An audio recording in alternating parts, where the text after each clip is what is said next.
Welcome to In the Know with the Stafford SO, a podcast of the Stafford County Sheriff's Office that focuses on cops, community, and everything in between.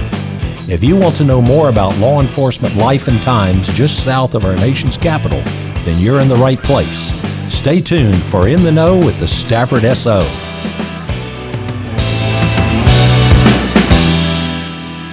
Today we are bringing you part one of a two-part series focusing on the issue of domestic violence.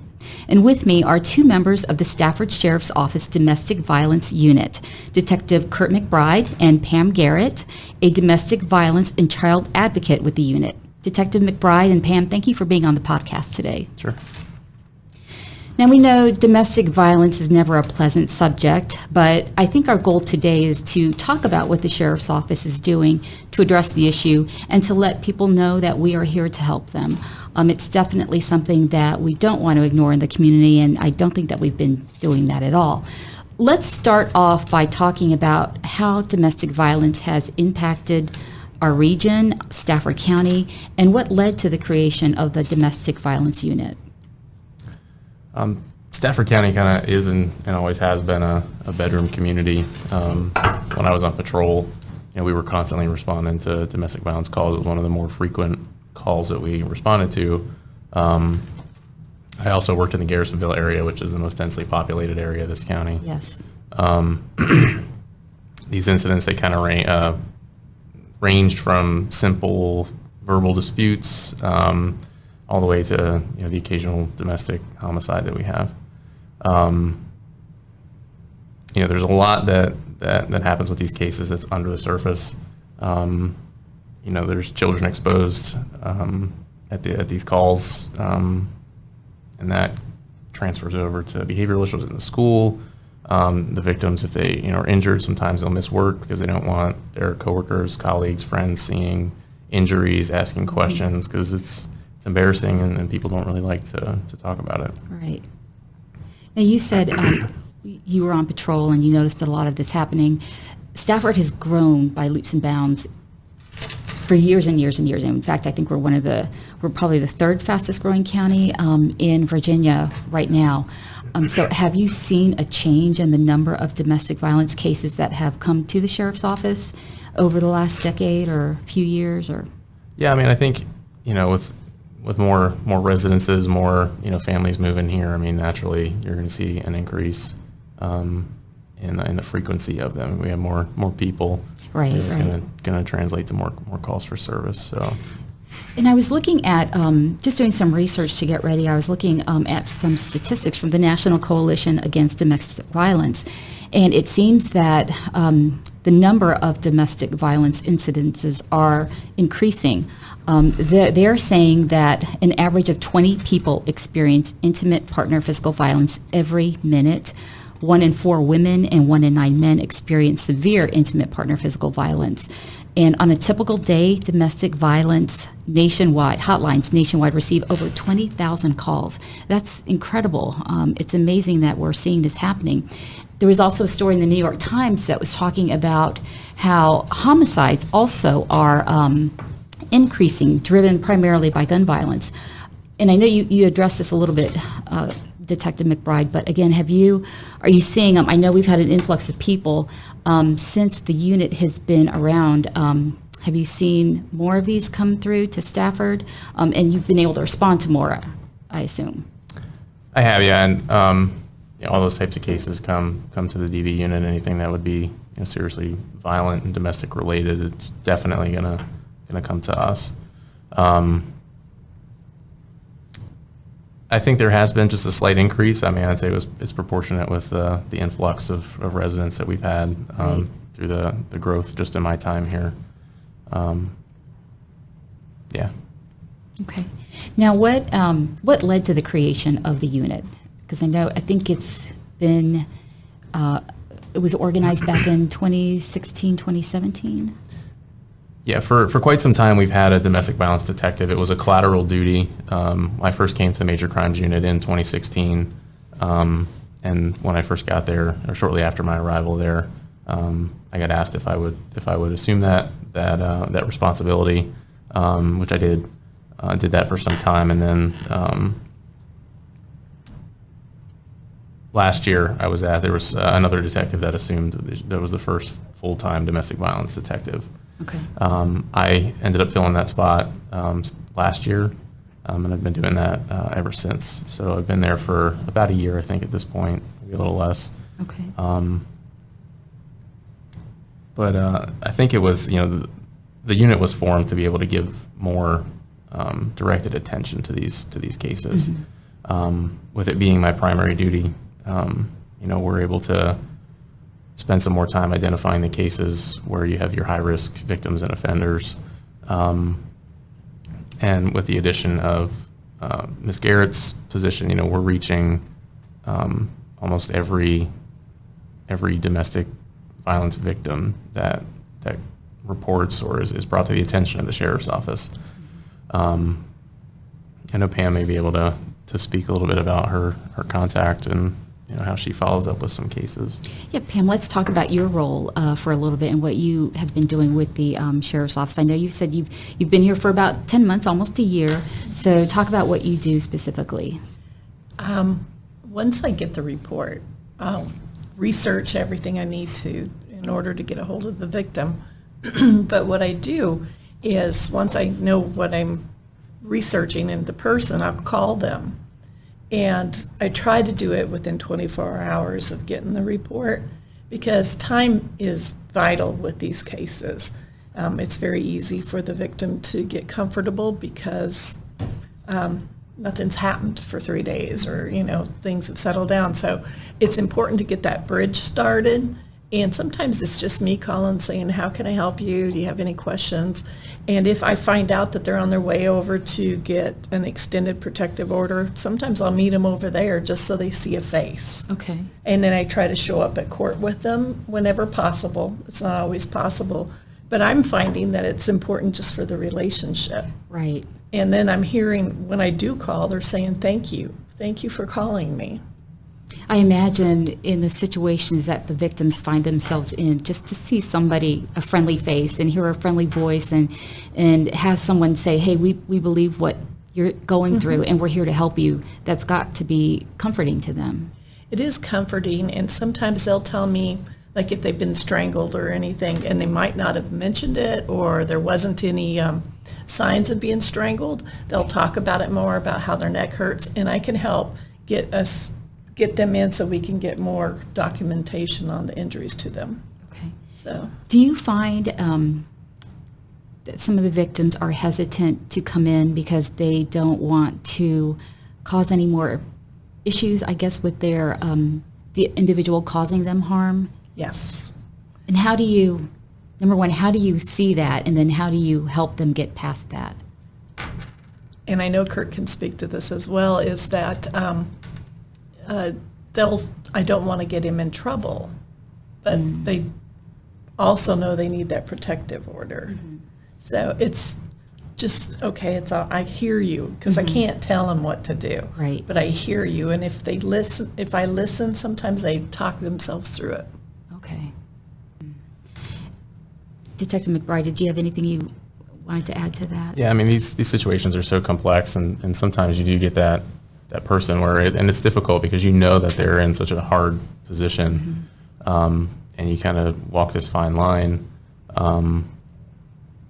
And I think making sure that somebody who is reluctant to cooperate with a prosecution or an investigation, making sure that they have access to community resources such as Empower House, and just knowing that, hey, you may not want to cooperate or talk to us this time, but we're here if you need us for the next one or whatever that case may be. What I found interesting too is that domestic violence doesn't really discriminate when it comes to male or female, age, economic background. They're saying, these statistics are saying that they're prevalent. This type of situation is prevalent in every community and affects all people regardless of age, background, sexual orientation, gender, race, religion, or nationality. That's a national statistic? Is that what you see here in Stafford as well? Yes. Yeah, for sure. Okay. How do you work with somebody who they've come to you and you know that they're suffering? but they walk away. Like Pam, you had mentioned, maybe they're saying, well, a few days have gone by, he or she has not hurt me, I think I'll be okay. How do you continue working with them and letting them know that, it might be better for you and your family if you come in and let us help you? A lot of times I just have to let them make that decision, but leave the door open of, you have my phone number, please call me if you need anything. And for some of the cases that are even, that I know that they're going to be more volatile, I'll give the cell phone. Call me, please, on my cell phone, because at some point you might need to talk to me. Okay.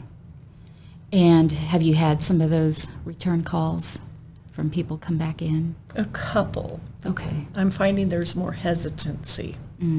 Okay. Do you think maybe, though, that might be they're not sure of where to go for help and who to turn to? I agree, yes. Okay. There's a lot of pride involved. And when it's kind of ominous when you're staring, at the pending court drama that you have to go through in one of these cases. And that's, I think, oftentimes people don't, it seems like so much to them. And again, just educating them on, the fact that there's, folks at the Commonwealth Attorney's Office that can help them through that. We're here to help them through that. We've got community organizations that can help them through that to make it a little less intimidating. I think that helps too. And I think that has helped bring at least a few people, kind of help eliminate some of that fear of going through this whole process. Okay. I agree.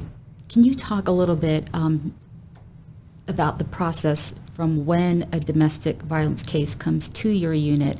How does that all work? I mean, they're either going to call, you'll hear about it through 911 or non-emergency number, and then what happens?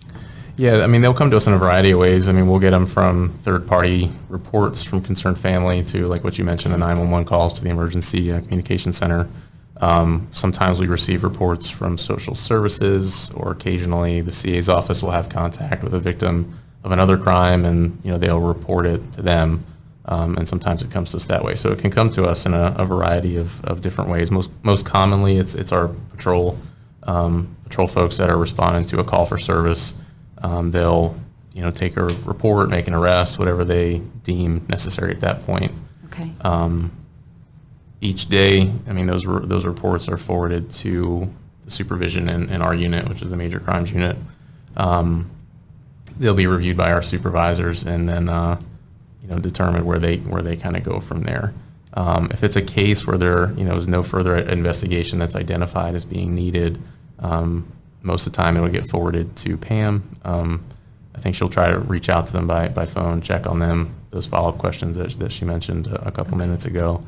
If there's anything further investigation that's identified on the front end, it'll get forwarded to me. I'll make that contact, and I'll take care of anything else that needs to be kind of shored up for court. Okay. Occasionally, Pam will make contact with somebody. Something will be reported that needs follow-up, and she'll send it over to me, and we can kind of tag team it that way. Okay.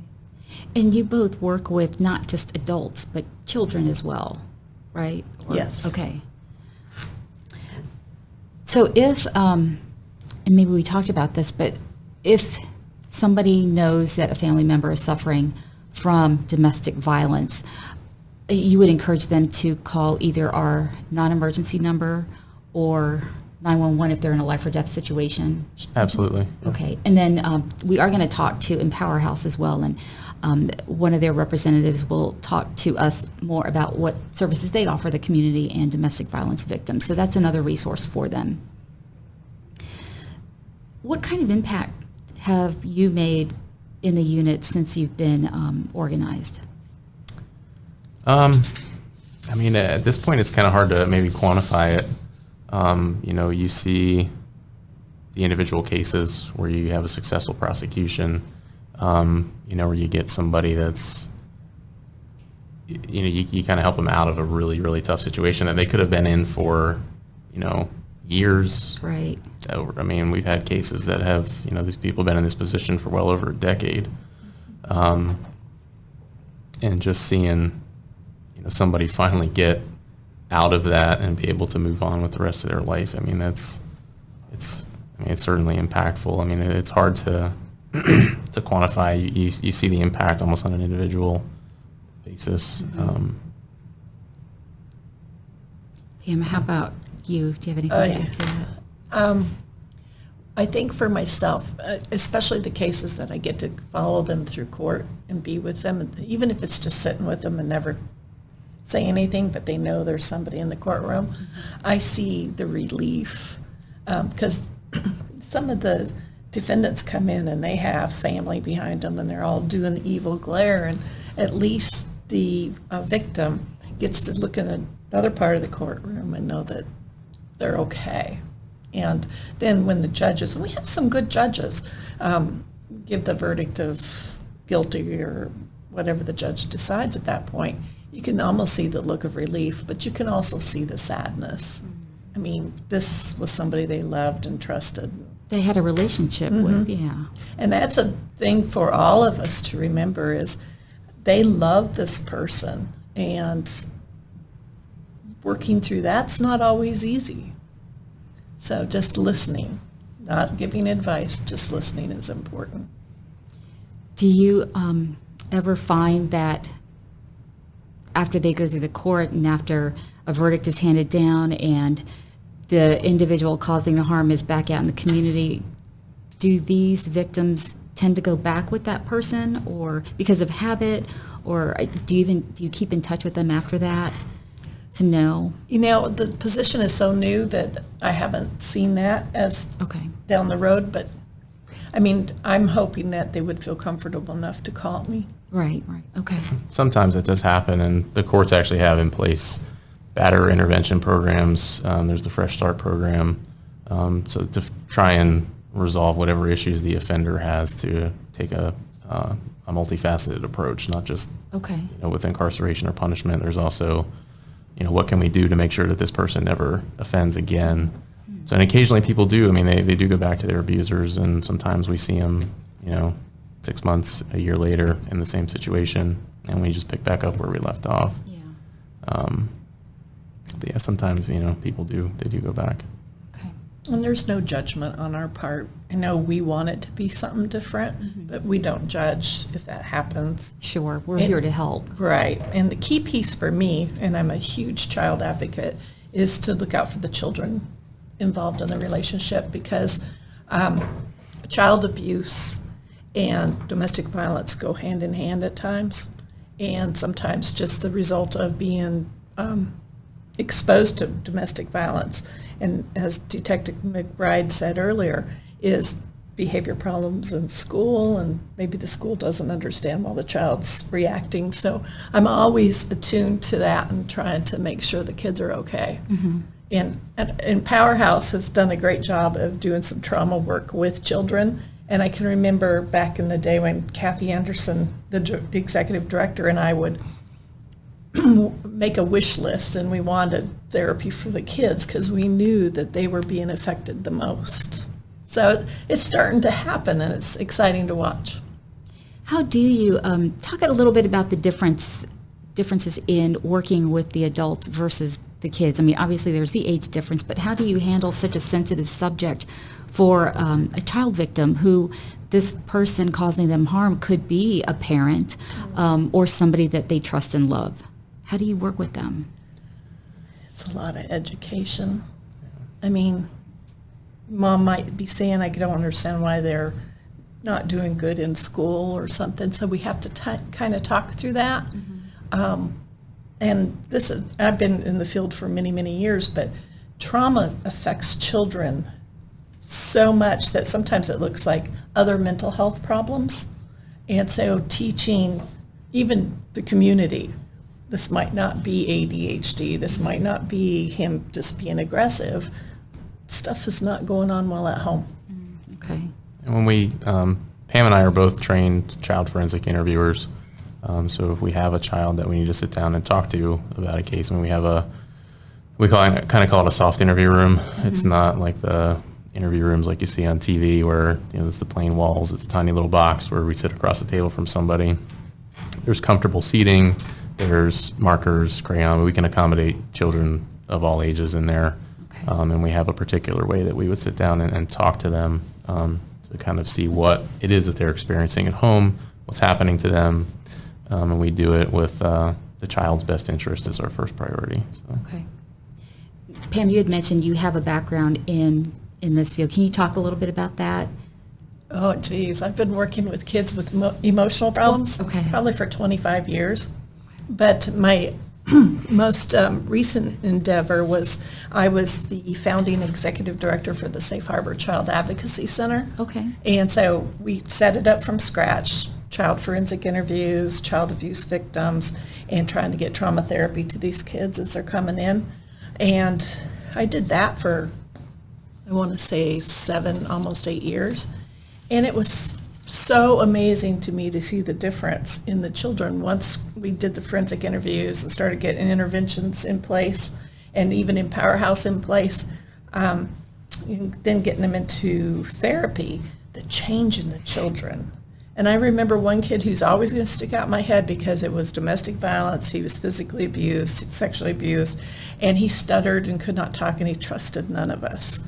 And because of the child-friendly interview, because of the therapy, because of the work with his new foster family, the stutter went away. He was amazing. Oh, wow. I'm always going to carry him in my heart because he forever changed me. Okay. And Detective McBride, you mentioned that you were on patrol, so you have a solid law enforcement background. What made you say yes when they asked you if you'd be interested in doing this job? It was a relatively new position. It was challenging. I mean, I'd seen the impact of these domestic cases, both during my time on patrol and the time that I had when the DV position was my collateral duty, in addition to the major crime cases that I was handling. So, I mean, these are very, very important cases, and they affect people in extreme ways. So they require attention. So. What kind of qualities would you say that somebody in both of your positions should bring to a role that you both play to be successful in working with victims of domestic violence? Patience and compassion. I mean, those are, I would say, hands down, the top two. Okay. Because some of these cases, I mean, it can be frustrating if you're working with, a survivor or victim of domestic violence, and you have to understand the dynamics, and be patient with them. I mean, they need that understanding to be helped out of a situation like that. And you need to be genuine, because they can tell a false, if you're pretending or if you're not there. You have to be real. Okay. Definitely. Is it hard for you both to walk away at the end of the day when you're dealing with when you're working with the victims? Because I can only imagine the emotions that they're going through, and you both have jobs to do to help them. Is it difficult not to get emotionally involved? It can be. Mm-hmm. You really have to work to keep it separated. I mean, you do what you can do. But you can't. They have to be the one that choose to do what they need to do. Right. So there's a couple of cases that have come through, and I wasn't necessarily real pleased with the woman's decision, but it was her decision. And I carried it for a little bit. But. Okay. And it's obvious that, I mean, you did say, Pam, that, these cases do have an impact on you. That young man that you said, he stopped stuttering, that he'll always be with you. And I'm sure, Detective McBride, you've met some of these individuals as well who you still think about and what they've gone through. I had mentioned that we are going to talk to Empower House and what they do for the community. Can you, though, talk a little bit about the partnership that exists between Empower House and the Sheriff's Office? They've been awesome. They've been around for a very long time. I think they've been in the community for over 20 years. And there's a ton of experience. We have a space at the office that Empower House has been provided through an MOU, or a memorandum of understanding, that the sheriff signed with several other community entities And we have Susan Sigmund from Empower House here. She has really taken a lot of her own time to share knowledge with me. They've invited both Pam and I down to their facility for training, free of cost. I mean, they've really kind of opened the door for us. Okay. It's been great, and having them here has kind of created like a one-stop shop for people that that want to come here, or people that want to get out of a situation like this, because like we've said so many times already in this conversation, sometimes people don't want that law enforcement involvement, and we're not ever going to force ourselves upon somebody, and having that that outside entity accessible to them, I think has really started to make a difference. And that, even if they don't want our involvement, they still have that person there that's, that can help them. And it's immediate access. Yeah, yes. They don't have to wait.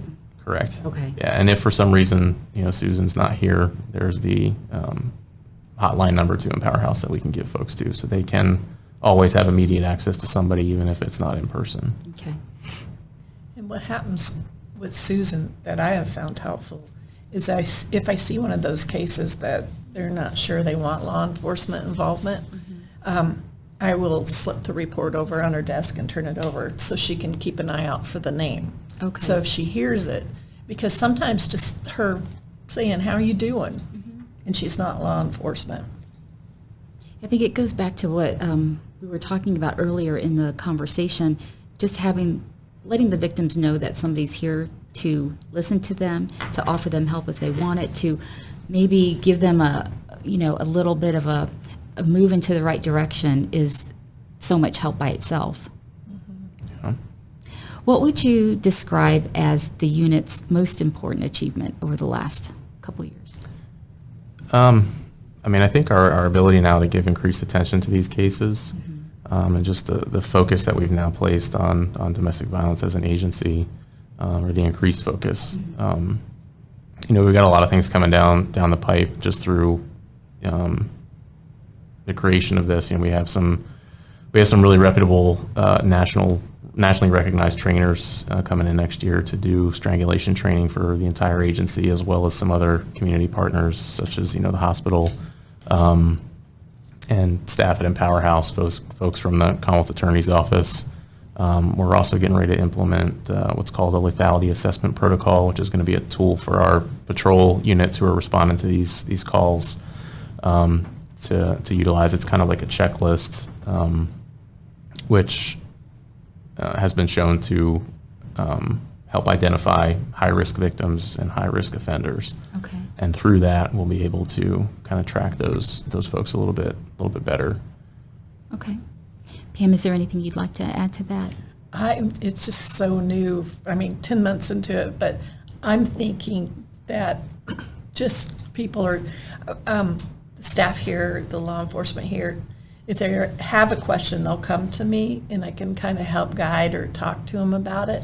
But I look for, I'm a visionary, and I look forward to seeing what happens with the unit in the next 2-3 years, because I see it growing, and Yes. I hate saying that, but more staff will be needed, just like myself, to reach out to these people eventually. But I think it's important, though, for the community to know that the unit's growing because we want to respond. We want to help those victims. We want to be proactive, so that people out there, number one, know what to look for, know where to turn to, and know that when they come to the sheriff's office or Empower House or any other community agency, that they're going to get help. It's not going to be pushed under the rug or ignored. Not that it was before, but now, Sure. like you were saying, Detective McBride, there's an enhanced focus on domestic violence here in Stafford. Yes. And also, I liked what you were saying about the upcoming training. This is not just an issue for the Stafford Sheriff's Office to respond. It really is for the whole community to come together. You had mentioned the hospitals getting involved, and there are other agencies in addition to Empower House. So hopefully, with that more wider community approach, more people out there who are suffering will have more resources to turn to, and we won't see more victims. Yeah. Thank you both so much for what you do for the community. Thank you for coming to the podcast today. Is there anything else, any parting words you'd like to leave? No, thank you for having us here. Okay. Yes. Well, again, thank you both, Detective McBride and Pam, for talking about this very serious subject. We are going to talk a little bit more about domestic violence in part 2 of our series. We are going to talk to Susan Stigman with Empower House. And Empower House, which we've mentioned a few times throughout our conversation today, is a nonprofit accredited domestic violence program serving Fredericksburg, Caroline, King George, Spotsylvania, and Stafford County. And Susan Stigman is a court advocate with Empower House. So we'll find out more about that program and what it offers our community, and she will talk also again about the partnership with the Sheriff's Office. Once again, I am Kathy Volbruck with the Stafford Sheriff's Office. Thank you for joining us today on our podcast, In the Know with the Stafford SO.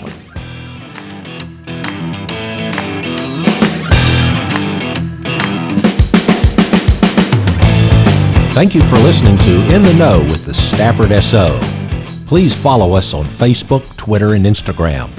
Additional information about the Stafford Sheriff's Office may be found at staffordsheriff.com.